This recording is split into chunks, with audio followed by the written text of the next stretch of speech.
So good afternoon, everyone. Welcome to the what I think is the fifth in the set of webinars are part of the foundation program in the creative industries. The focus this afternoon is on diversity and equality. I was hoping to be joined by a colleague, Professor Sarita Malik, who I've done some work with, who's based at Brunel, but unfortunately she wasn't able to make it this morning. But it may be that she can join us for the review session in a week's time, when we'll be reviewing any issues emerging out of today's webinar and also from last week's session with Andy Curtis on technology.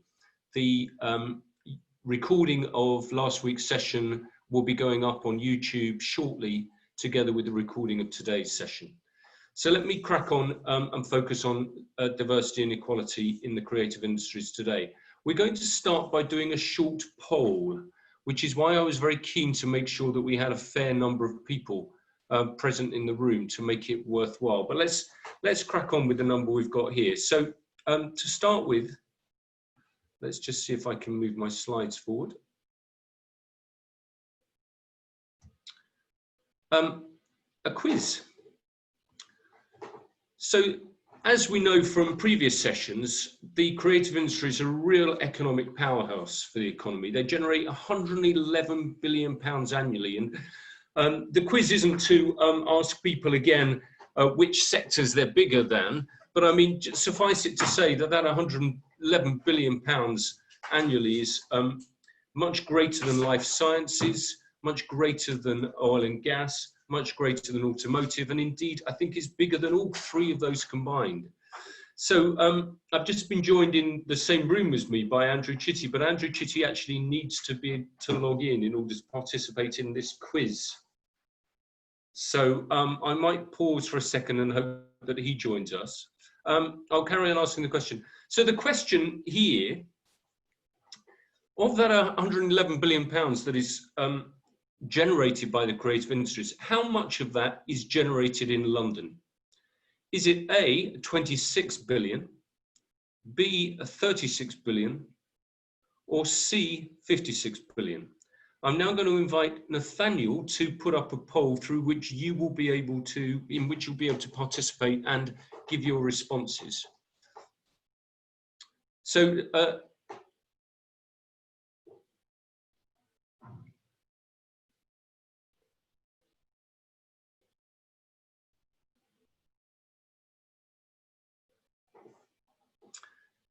okay, well, I think, Nathaniel, according to what I can see here, everybody's responded. So if you could perhaps put up the result of that, Nathaniel.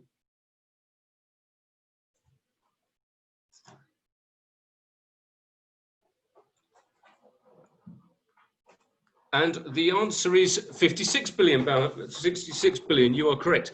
Nathaniel, just so that you know, I wasn't able to participate in that poll. I can just see because I'm host, so I think you have to participate.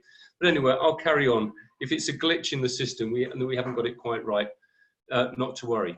Okay, so let's move on if we can to, if we can remove that, I can remove that, I think. Okay, let's move on to the second question. Bear with me again, sorry, I'm struggling with my slides this morning. So question 2. Now, the UK's population as a whole, in the UK's population, 34% of that working population are educated to degree level or equivalent. There are 2.1 million people working in the creative industries. How many of those, what percentage of those do you think have a degree level of qualification? Is it 35%, or B, 50%, or C, 62%? Again, if you can put, thank you.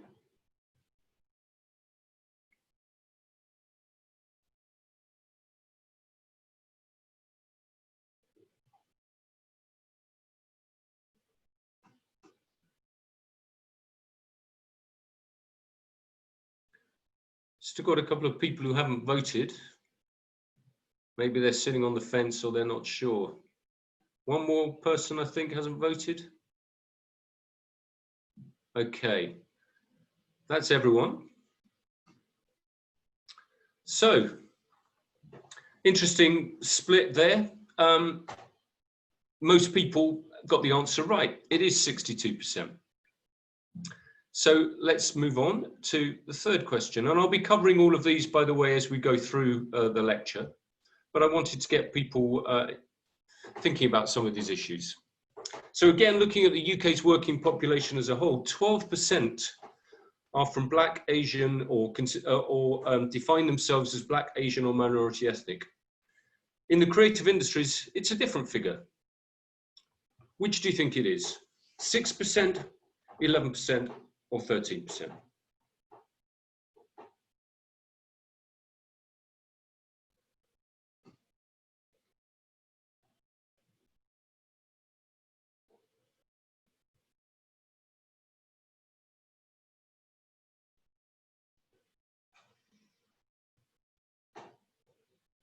One person still to vote, I think. Okay, we're done.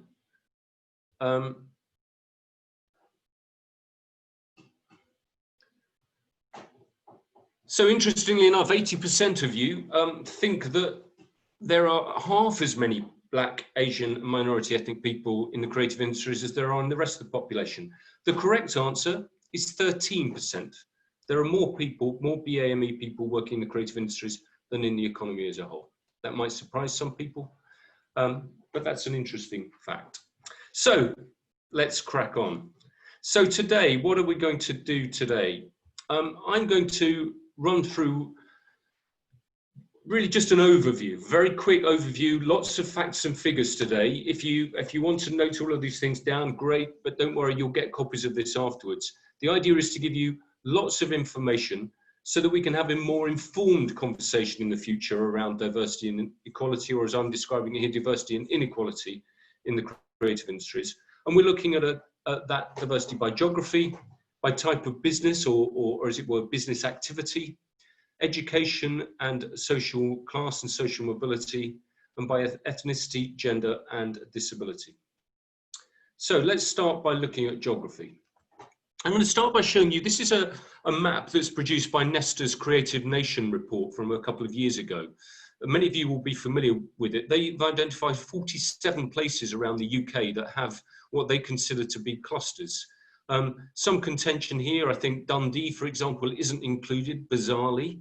I think technically Birmingham isn't included as a cluster.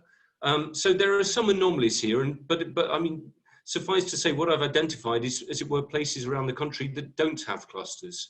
And I think we would certainly make the case to say that there are. So, you know, pretty spread out, you would say, and pretty high sort of a distribution of creative industries activity around the country. And some of that's reflected in the grants that we've given within Audience the Future and Creative Clusters, which certainly have reached all of those clusters and many more, and we've been pretty successful of getting out to those areas. But if I were to now actually try and draw a map of what the actual concentration, so not the distribution of as it were, spread, but actually the concentration of business activity in the creative industries, the map would look more like this one. This is a map also produced by Nesta from a few years ago when they looked at the geography of creativity, which they showed that there's a huge concentration of activity in London and the Southeast. And then really the rest is negligible in many areas. Certainly some of those areas that had dots on the map barely actually feature. And if we actually now look at the numbers, you'll see that London accounts for 30% of the employment, and which compared to 16% in the creative industries, sorry, the economy as a whole. So twice the concentration. And it's more extreme in some sectors than others. And I think I've chosen the two at the end of the scale, and most other subsectors will fall in the middle. So the advertising and marketing sector, very, very heavily concentrated in London, and some will say very heavily concentrated in some parts of London rather than others. And by contrast, IT, software and computer services, which is actually, of course, one of the bigger sectors within the creative industries, is relatively speaking, more evenly distributed around the country, but still considerably bigger or considerably more concentrated in London than the rest of the economy. What does that mean in practice? Well, this is the figure that I asked as question 1. It's not only that there is a scale, but actually because of the size of companies and the success and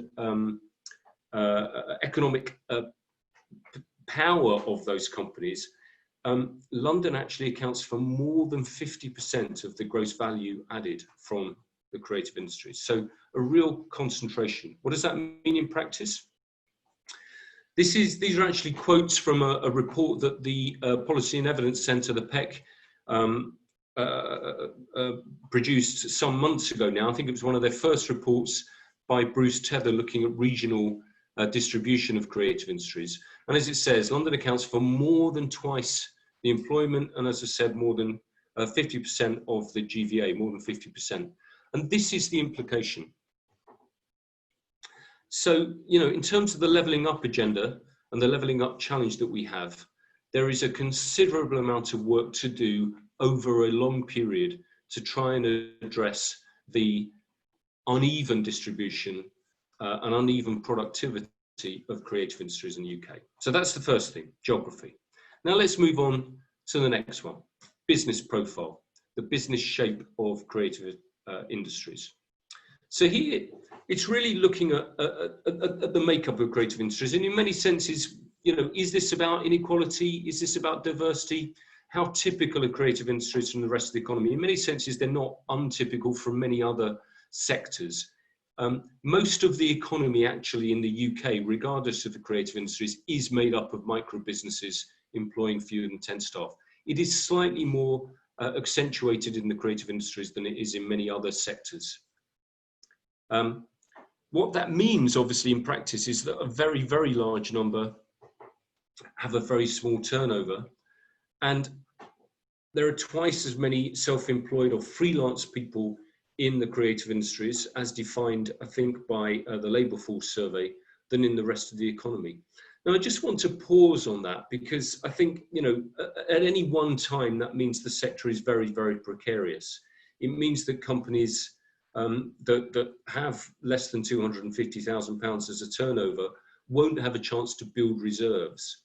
It means that people working in the sector don't have secure employment. You know, if they're freelance, they don't get sick pay that many of us within UKRI will have had access to over the last few months.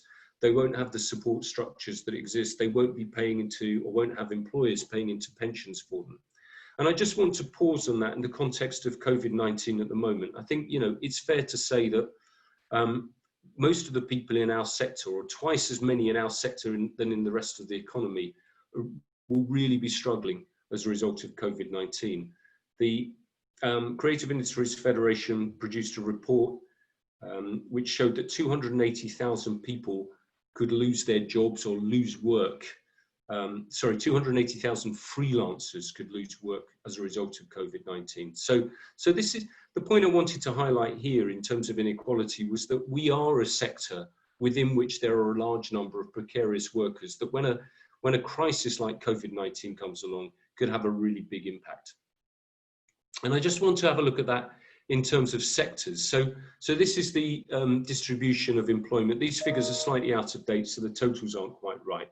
But I just want to give you a feel of really the percentages of which sectors more than others rely on freelancers. And you can see that there are some sectors, you know, it's not a surprise to, let's say, publishing or IT, software and computer services, that they are dominated by companies that are often large employers. But actually it's music, performing and visual arts, a sector I will come back to. There are a series of characteristics that I think you'll see in the music, performing and visual arts sector that I'll pick up during the course of this presentation, which mean that it is a sector which I think suffers more in terms of a lack of equality than many others. But it's worth highlighting a couple of other sectors that we work with, such as design and fashion, that of course two of the clusters in the clusters program work with. So that's looking at employment and in particular the precariousness, if you like, of the freelance economy within the creative industries. I now want to move on to talk about education and social mobility. So social mobility is that ability for people who to move on and up. So people who come from, let's say, a working class background or a deprived background or a background where they haven't had many opportunities, education or otherwise, what chances have they got to actually progress within the creative industries and move on to senior jobs? Well, it's pretty tough out there. The creative industries sector is amongst, has within it some of the highest educated people within the UK economy. Almost twice as many.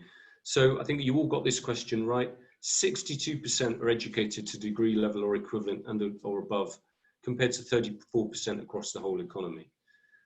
There are big variations across subsector, and I'll show you in a moment what those are, and across the types of seniority of jobs. So some of this bears a closer consideration and chance to look at in more detail.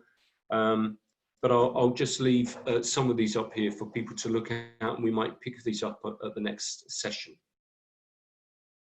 But you can see there are big variations. This again is slightly out of date from the Labour Force Survey 2016.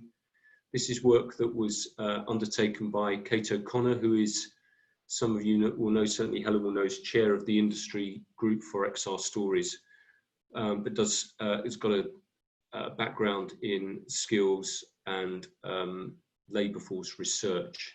And she did some work for Andrew as the Creative Economy Champion a couple of years ago to support the Clusters programme. And some of the data that I'm showing over the next slides come from Kate's work.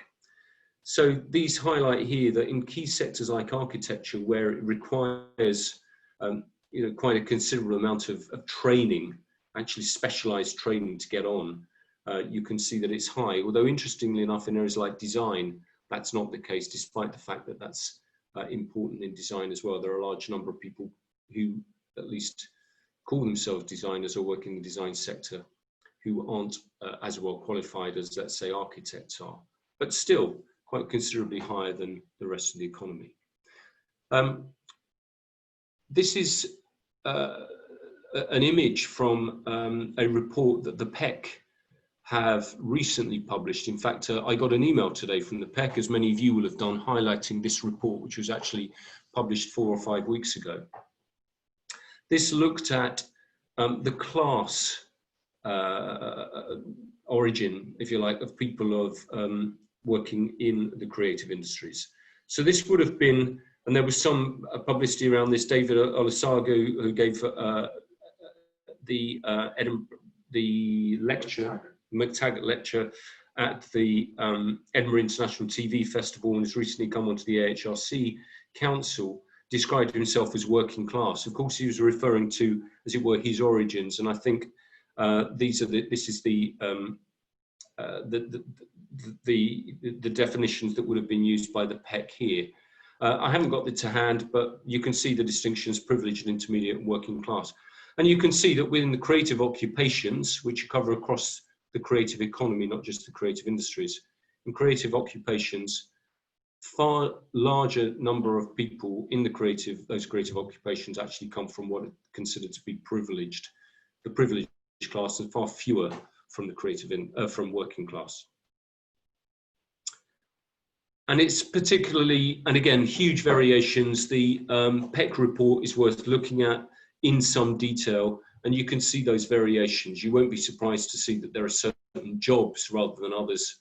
But then you'll look at, there'll be a prevalence of those jobs within some sectors rather than others.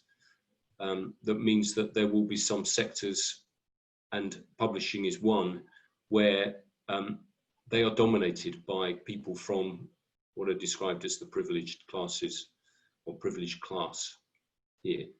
So, yeah. Okay, so I'll move on, and now let's look at ethnicity, gender, and disability in the creative industries.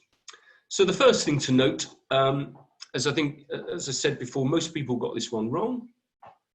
Compared to the rest of the economy, actually, there are got a slightly higher percentage of Black, Asian, and minority ethnic people working in the creative industries than in the rest of the economy. By contrast, slightly lower percentage of disabled people working in the creative industries. And surprisingly, you might say, certainly when One thinks of higher education, and one thinks of those subjects that people might often associate with the creative industries that a large number of women studying, and that may well be the case. This is not figures for number of people studying creative subjects. These are people working in the creative industries. So much lower percentage. So when we have achievements like those of the National Centre for Immersive Storytelling, which is getting more than 50% of its participants coming that are women in its training programs that it's running, one might at one level say, well, that's, shrug of shoulders. Well, that's not a surprise. It ought to be 50-50. Actually, compared with the rest of the creative industries, even 50-50 will be doing very well. So there is a big gender imbalance within the creative industries, which is worth noting. And again, comparing with other sectors, this data, a lot of data here, and I apologize for the density of data here. This covers a number of things here. So gender, so the left-hand column, gender, it's got age as well, the age provision, Black, Asian, minority, ethnic, disabled people. And because of this was the work that we asked Kate O'Connor to do, we also looked at the number of people who are EU nationals, i.e. not UK citizens, but EU nationals. And this was to look at the potential impact of Brexit, that will have a big impact on some sectors more than others because they have a large proportion of people coming from non-UK in those sectors. And then, of course, the disadvantage we've just been looking at. So again, big variations across the sector. So there's always a risk of making generalizations because actually in some sectors, this is much more of an issue than it is in other sectors. So I'll pause on that for a moment to let people look at some of that data. And then again, this is done by occupational groups. Again, big variations here. Administrative and secretarial, these are again labeled full survey definitions. A positive thing, arguably, a large, really good representation of disabled people. For example, in administrative and secretarial roles, and of course there's a negative connotation there, given that when one compares that with managers, directors, and senior officials. So big variations, and there's always a danger here, and that's partly why I wanted to highlight that point about the number of Black, Asian, and minority ethnic people within creative industries. This data and all of that data comes with a health warning. There are assumptions behind the answer that people gave, which was the assumption that half as many people in the creative industries and the rest of the economy will be BAME. Actually, there are more BAME people in the creative industries than in the rest of the economy. But the health warning is it varies hugely from sector to sector, and it varies hugely from, as it were, types of occupational group within those sectors. So lots of varied figures which are worth further investigation.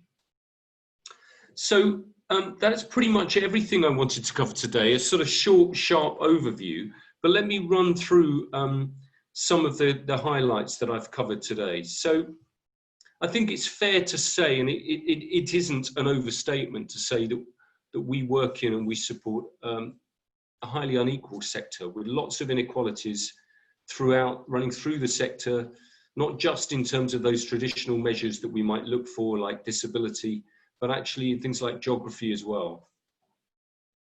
Big regional inequalities and very, very strong social immobility. This is something that has been studied by, it's one of the priorities for the PEC to look at. It's something that, relatively speaking, is quite a new area of research that's been developed over the last few years to really the remarkable lack of social mobility within the creative industries. A lot of work over the last few years that's focused on the need for paid internships and trying to get rid of unpaid internships and the nepotism and sort of personal and social networks that people rely on still, and often rightly, in the sense that actually, because it's such a sector within which there's would appear to be low barriers to entry, but because we've got such a highly qualified population, often people do rely, often for very good reasons, on social contacts to get on. But what that means is that it tends to be the case that people from privileged backgrounds can rely on those and use those social networks much, much more than people who come from less privileged backgrounds. And that lack of social mobility in the sector is a major challenge, which the PEC is looking at the moment. And certainly a number of us within the strategy team recently and across the group have been looking at, and something we think we need to address ourselves to, as well as the sort of more traditional gender, disability and ethnic diversity.